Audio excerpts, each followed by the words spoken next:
Wow, wow.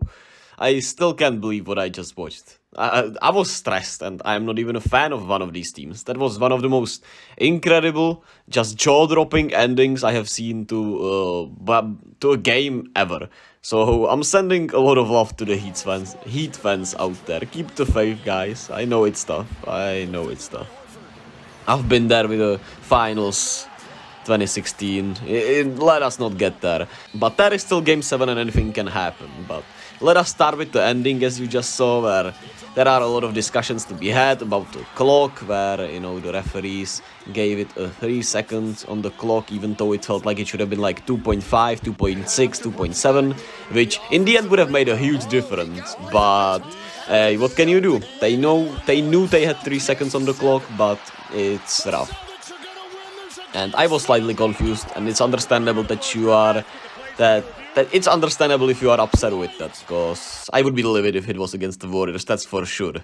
So I don't blame you if you feel like you have been cheated a little bit. The referees were consistent in how bad they were, or I'm not sure if how bad they were, but it felt like no damn playoff game with the type of whistles they were calling all night long. And I think it evened out for both teams in the end, but the league just has a little bit of a referee problem in my opinion. But that's all about it. That's about it for the referees, because I just don't want to waste my time with it. It feels like a broken clock. As for the boxing out part, I thought they actually did a good job, man. They decided they were not gonna guard the inbounder, and that they just don't want Tatum to get a straight line drive and don't want him to get the ball against Jimmy, who he has been fearless against and pretty much owning him a little bit, especially these last 3 games. They forced an absolutely insane shot from Marcus Smart that almost went in, and it rimmed out just perfectly for Derrick White to hit it in with 0.1 seconds to go. So it's just insane. I thought, of course, you're gonna say they weren't boxing out, and I think, yeah, there wasn't as much effort as you would want, but Max Strus had to go there and hedge, so Tatum couldn't get the ball, and he was just late there. It's a little bit of tough luck, a little bit of luck for Boston, a little bit of everything, I would say, and it describes this postseason so well. Just unpredictable, wild, and crazy, especially in the East. Wow. As for Game 7, I'll talk about it in and of itself tomorrow, but it's hard to imagine Boston losing Game 7, knowing that Tatum and Brown and Tatum essentially lost just 1 Game 7, and it was against LeBron when they were rookies. So, yeah, but after all this, it would kind of fit this postseason and this Heat team and the Celtics team if the Heat came into Boston and won Game 7. But the crowd is gonna be as crazy as it gets, let's just say. As for the game, let us get into the game a little bit. Gabe Vincent played as he tweaked his ankle, was missing for Game 5. He was back tonight. Malcolm Brogdon was out due to his injury, which in the end probably helped the Celtics a little bit. And Jaylen Brown continued to have his rhythm back more and more. Only problem was that he got into foul trouble, and that kind of stopped him from going. But Tatum had a great first half, and Boston continued their much more improved defensive efforts, especially inside, guarding the pick and rolls.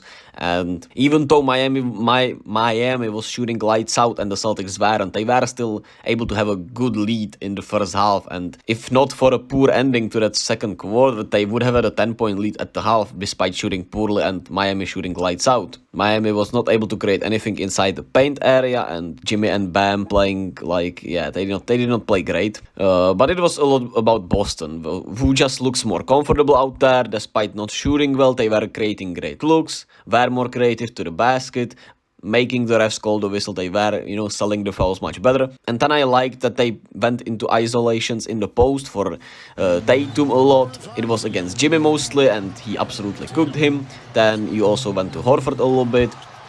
You also went to Brown a little bit, so that was great, and they were, really abusing that size difference. And even Marcus Smart had some cooking from the post, so it felt like a more prominent part of the game plan, especially in this first half. Miami, like I said, closed the half as well as possible, but they started the second quarter with a zone, and Boston has gotten so much more comfortable with it, and just flushing the middle much better, disrupting it much better, and they just look like a completely different team. As for Miami, Kyle Lowry has expired. It feels like he had 1 good quarter in this series, and that is about it. That's one of my notes from this game. And the defense in the paint and of the pick and roll, like I said, Boston just looks so much better. Even though there were some miscues that led to wide open three balls, it didn't matter. Why did it take until they were down 3-0? I do not know. But in the end, Boston was just getting whatever they wanted too easily in the first half. And in the second half, Miami improved and Boston settled a little too much. But Miami still looked out of sorts for a lot of the time in this game. Jimmy didn't have it going. Bam didn't have it going. Gabe Vincent started off solidly, but he didn't have it going. Caleb Martin, who had it going, was in foul trouble. Duncan Robinson got it going in the fourth quarter, and then he couldn't hit those wide open three-pointers, which we'll get to. And that is just tough. Max Strus, I'm not sure what I think about Max Strus' game tonight. I don't remember him doing anything particularly horrible, but he didn't play as well as possible. Of course, you can say that the box out was horrible, but he did his job in the coverage, I would say. Bam, like I said, was absolutely horrific. He once again was doing too much on offense, not finishing anything, and defensively he has not been as great as he was in the first 3 games. And then Jimmy looked absolutely cooked. I don't know if it has to do something with the ankle still, or I don't know, but Jimmy just once again didn't have enough energy early on, wasn't assertive enough, wasn't aggressive enough, and just wasn't finishing.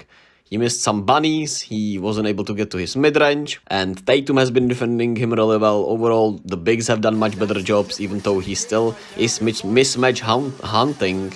The Celtics players have been defending him much better, and he has not been making those shots he was making earlier in the playoffs, earlier in the series. But then he did show up in the last 4 to 5 minutes of this game, and the chaos began. Boston, huge lead, felt like last year's Game 7. This time, Jimmy got fouled on the three-point line instead of just missing the three-pointer, and he made all 3. So it really mirrored last year's when you think about it. It really felt like the completely same ending, this flipped, and it felt like the circle was completed. But those 3 seconds on the clock, and yeah, Derrick White, the hero. And why Boston got so stale and once again looked out of sorts in that fourth quarter all of a sudden, I do not know, man. They are just one of the weirdest, unpredictable teams you can see, but they stagnated offensively, and they were missing a lot of wide open shots, they were missing layups, they were missing free throws, but thankfully for them, Duncan Robinson missed 2 wide open three-pointers, which could have flipped the tide in the Heat favor,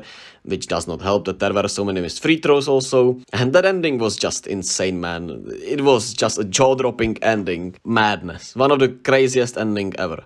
And not biting on pump fakes has helped Boston a lot also. Yeah, I don't know why I brought that up just now when it's ending of the video, but yeah. We have Game 7 on Monday, aka Tuesday for me. I'll hit you up with some Game 7 talk tomorrow, and love and peace.